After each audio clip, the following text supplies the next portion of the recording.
My name is Konrad Styner. I'm a doctor of medicine. Tonight's story has the title, My Very Good Friend, Albert. Guardian of birth, healer of the sick, comforter of the aged.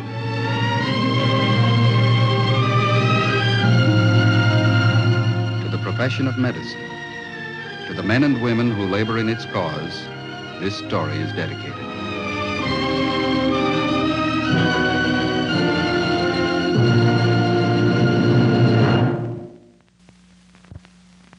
Tonight's presentation, the field of otology, the science of the human ear. The object in point, a specimen of human bone about the size of a grain of rice. The case in point, Albert Erik Olofsson. 5 years ago, he left his native city of Gothenburg, Sweden, and came to the United States. By occupation, he's a musician. By affliction, he's a shy and lonely bachelor. His greatest hope is to make friends, to join the crowd. But circumstance has placed him in a bewildering dilemma, because his greatest hope is also his greatest fear. Well, this is Albert Olofsson, and this is the strange world which he occupies. Not a strange world by standards of sight, that much is normal, but a world made strange by sound, distant and muted sound, deadened and smothered, as you hear it now, as Albert hears it.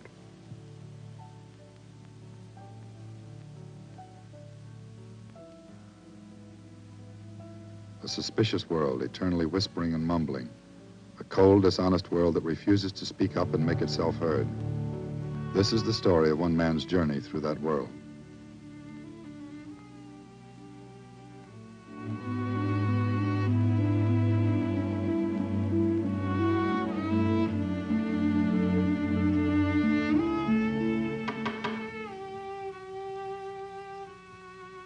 Albert.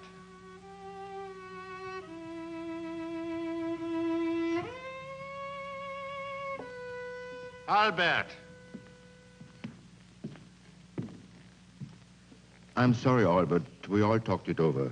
It just doesn't work.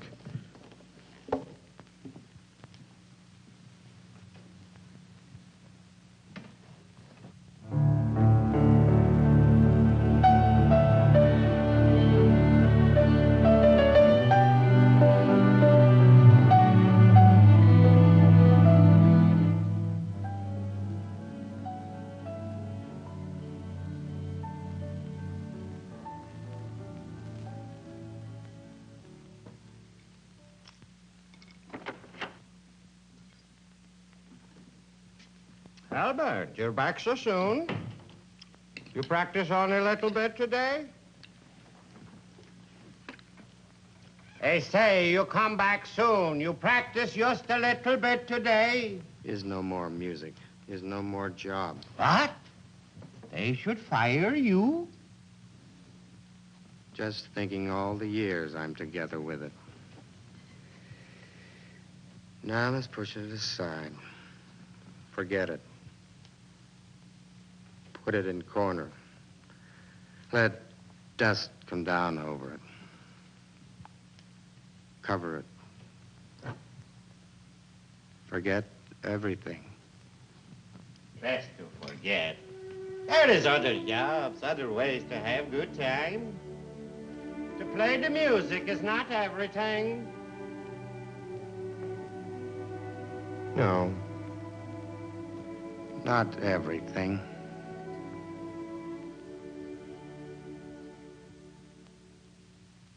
Hey, it's good time you need, Albert. Tonight I would go down to the Paradise Park. Me and my good friend, Ella Lisa. You will come with us, yeah? No.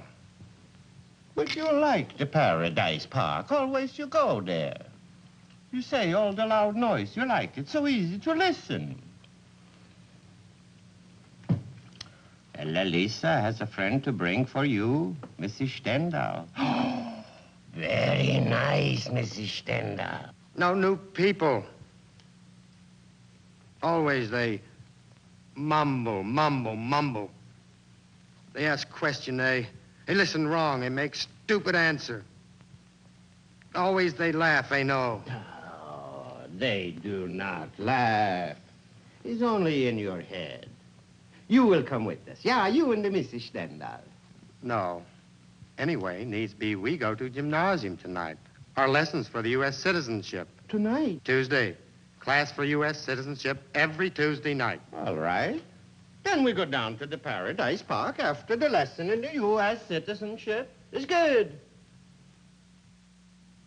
So all these things, together with the true American spirit of the populace, the spirit of fair play and free enterprise and liberty and justice for all these have convinced me that Fresno, California is the place to live.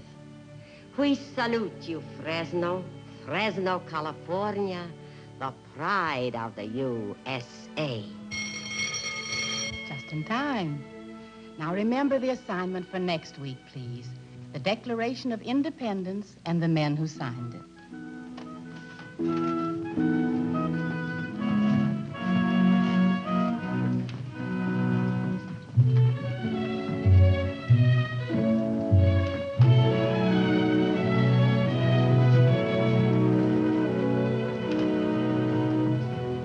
Mr. Olafson, I hope you don't mind. I don't mean to be a busybody, Mr. Olafson, but about your hearing. Don't you think it would be a good idea if you'd go to a doctor and have him examine your ears? They don't know some doctor. Well, suppose I give you the name of the doctor who helped my brother Tom. They don't think there's any good. There's no use. Well, I'll just jot down his name and address in any case. Now, you give this some serious thought. Promise? Yeah, I promise. Mrs. Jackson? Yes? The lady sitting over there. You mean Frederica Swenson? A very nice girl. Yeah. Is she Norwegian, you know? Norwegian? No, I'm afraid I don't know. Is she being with husband, you know? You mean is she married? No, she's still single. Why do you ask? Is nothing. Good night, Mrs. Jackson. Good night, Mr. Olafson.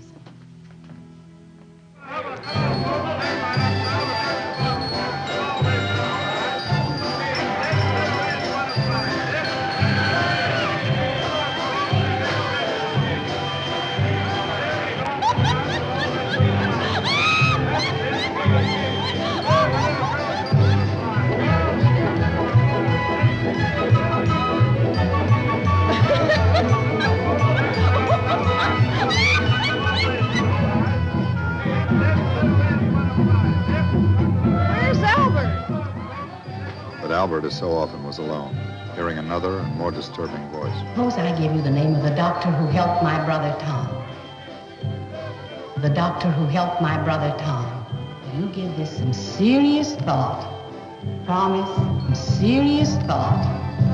Promise, the doctor who helped, the doctor who, the doctor, the doctor, the doctor. Before noon the following day, Albert Olafson is in the office of Dr. Harold Carnes, otologist. In attendance, Nurse Dorothy Cronin.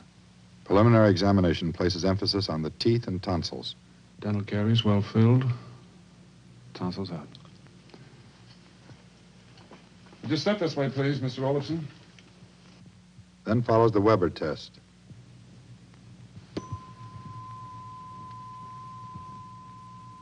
A tuning fork is placed against the forehead to check the balance of hearing between the right and left ear.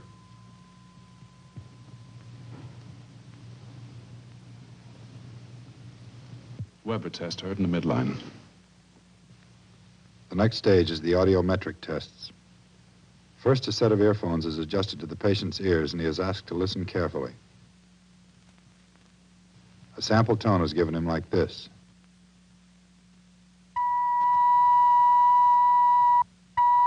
The patient is then asked to raise his right index finger each time he hears the tone. After each tone, the decibel reading is reduced until at some point the patient fails to respond. So the world of Albert Olafson, the strange world of whispers and mumblings, entertains a new visitor. The electronic tone of the audiometer probes the depths of the passageway for sound. The delicate membranes, the vibrating network of tiny bones laced together with ligaments the thickness of a hair. The tone forces each of them to work as hard as it possibly can, forces them to reveal their strength or their weakness. Strength or weakness which is immediately translated into a series of numbers, charts, graphs. 50 dB loss at 500, 40 dB at 1,000, 50 dB at 2,000. The second part of the test is for bone conduction, to find out if the nerve of hearing is able to carry the sound sensations to the brain.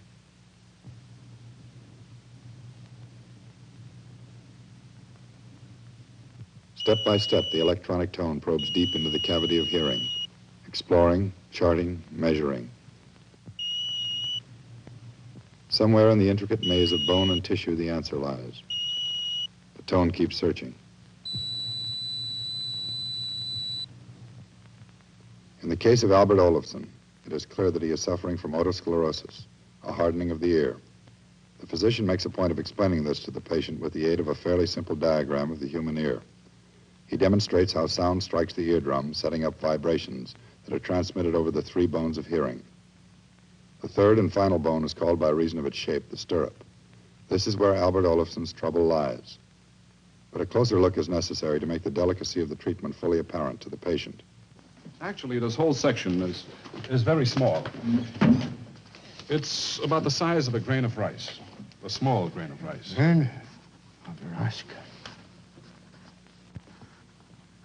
Now, this membrane around this footplate has become calcified.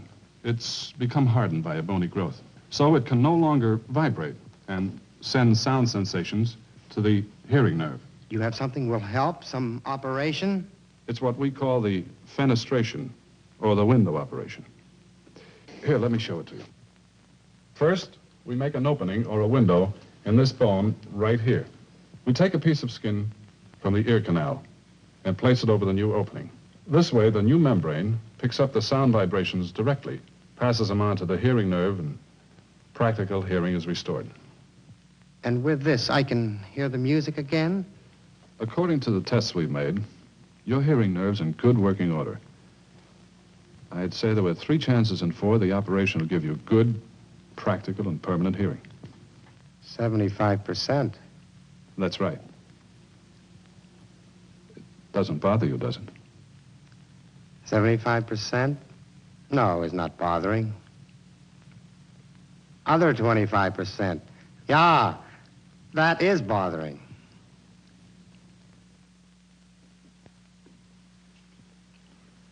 This book from doctor is saying here, operation is a very delicate major surgical procedure.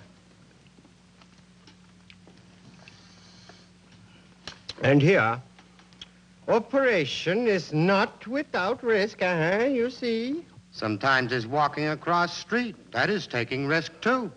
Maybe you'll be such smart fella on this one. Says, after operation, maybe you hear good. Then 6 months go by, a new opening in the ear bone maybe closes up. You don't hear anymore. And money? Where is money for operation? Hospital? Rich man, Albert Olofsson. Where is for to paying bills? Before leaving, he tell doctor little money. He says, you want operation, you should have operation. Something we work out, he says. One way or some other. They don't know.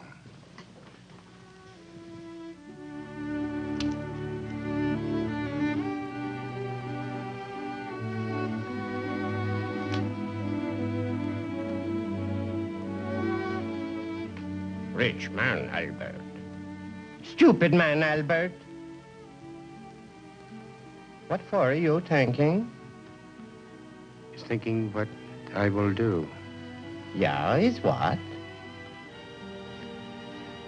I will have operation.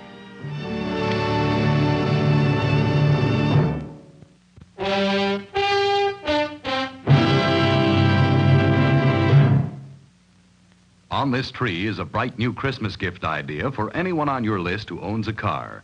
This envelope holds a gift certificate for colorful, durable automobile seat covers made of wonderful saran, a miracle of chemistry. Saran seat covers give your family or friends a chance to add a custom touch to their new car or a new styling to an older model. For Saran seat covers come in rich, varied colors that go clear through each fiber. Saran is spot resistant too, even to grease and food stains. And Saran is the only seat cover fabric which won't get baggy or scuffed when wet. Look at that sleek appearance. Saran seat covers always stay smooth and tight, always beautify while they protect. This Christmas, make Saran seat covers your extra special gift. You'll find the Saran gift certificate wherever car seat covers are sold.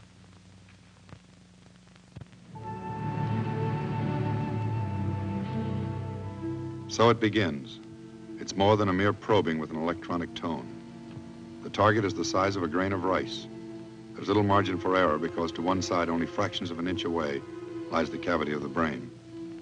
The instrument is poised, the goal is in sight. A new opening for sound, a new window to a new world. First day post-operative. Patient moderately dizzy with slight nystagmus afebrile.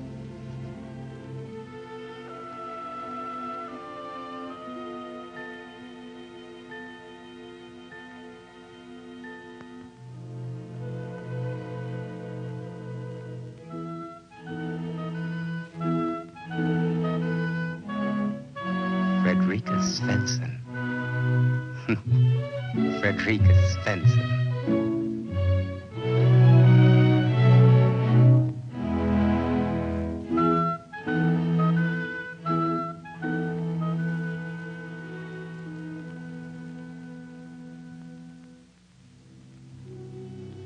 Third day post-operative. Patient remains afebrile. Eating well. Dizziness decreasing. No nystagmus. Patient states he now hears less than before surgery. Fifth day post-operative. Patient ambulating well, dizziness subsiding. Patient continues to note full feeling in operated ear and echoing sensation. Gauze packing removed. Dressing removed. Patient is ready to leave the hospital.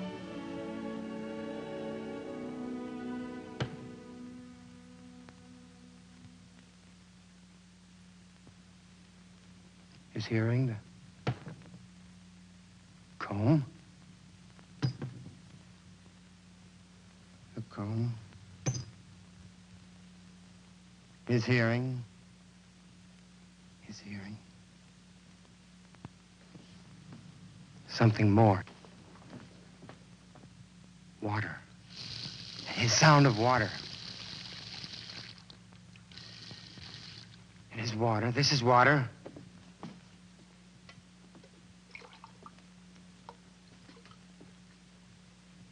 His sound. His hearing.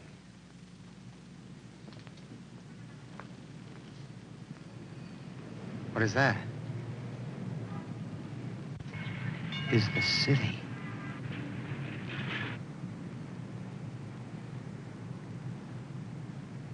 Oh, God, thank you.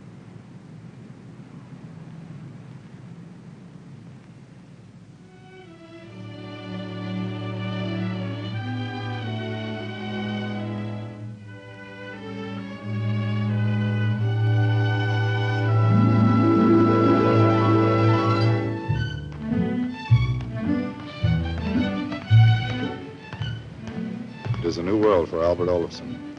Even a simple walk down a familiar street is filled with the wonder of sound.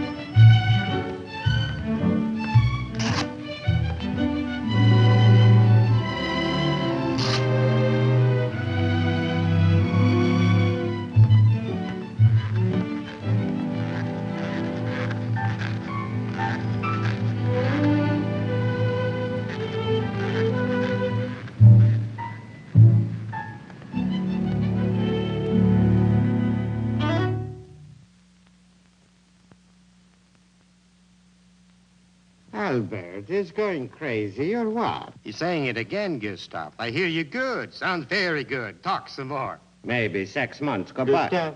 He's talking too loud now. Maybe 6 months you're not hearing so good. You don't talk like now. Yeah, might be so. Just 6 months is not so very bad. Better than nothing.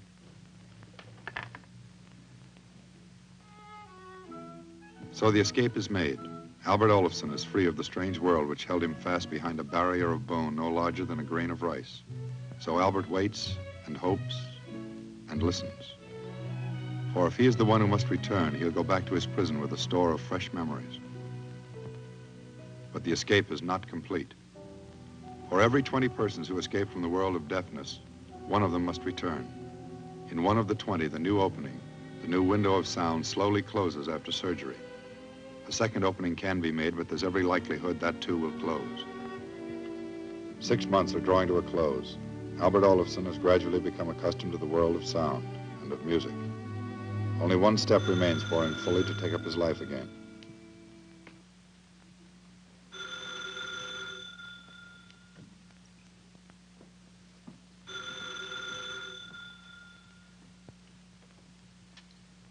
Hello? Yeah. Tomorrow? Yeah. They will come, yeah.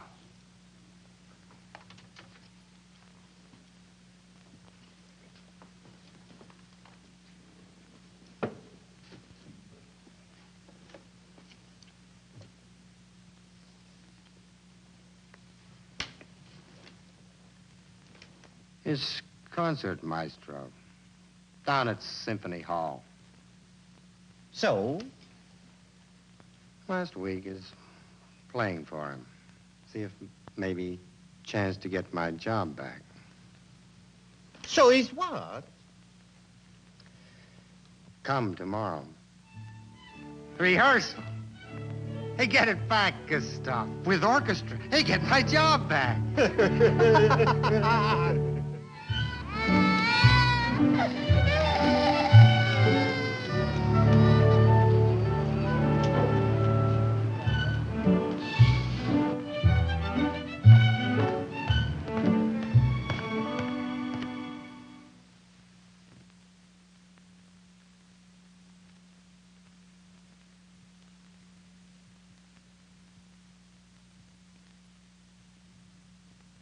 No more sound.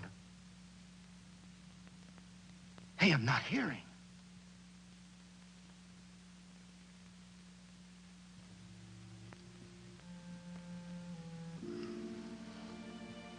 There's your trouble right there.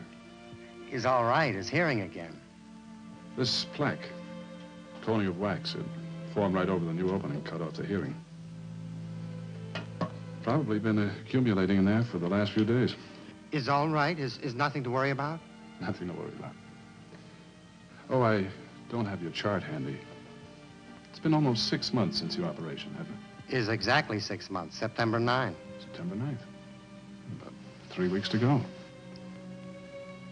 Well, I guess you'd better be getting along to your appointment. If you have any more difficulties like this, be sure and let me know. It's thanking you very much, Doctor. Everything you do for me. If I could only show you, if I could do something only. There is something you can do for me, Mr. Olofsson. In another 3 weeks, I hope, you'll be leaving deafness behind you. Don't ever forget the people who have to remain deaf. Remember how it was for you. Remember how it has to be for them. Tell your friends about it. Tell them what it was like. Tell everybody you know. There's someone who wrote it better than I can say it.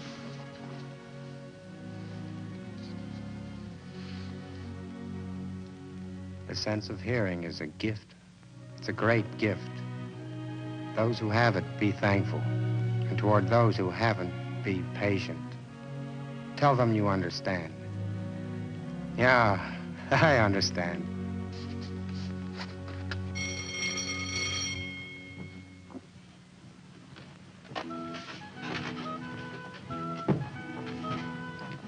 Miss Renson? Mr. Olofsson. I was wondering, are you Norwegian? Yeah, that is right. Is nothing. Is helping with your books, maybe? Thank you. It's so nice tonight. Maybe you would like to go out someplace. It's nice for you to ask me. Where maybe you'd like to go? Well, there is the Paradise Park.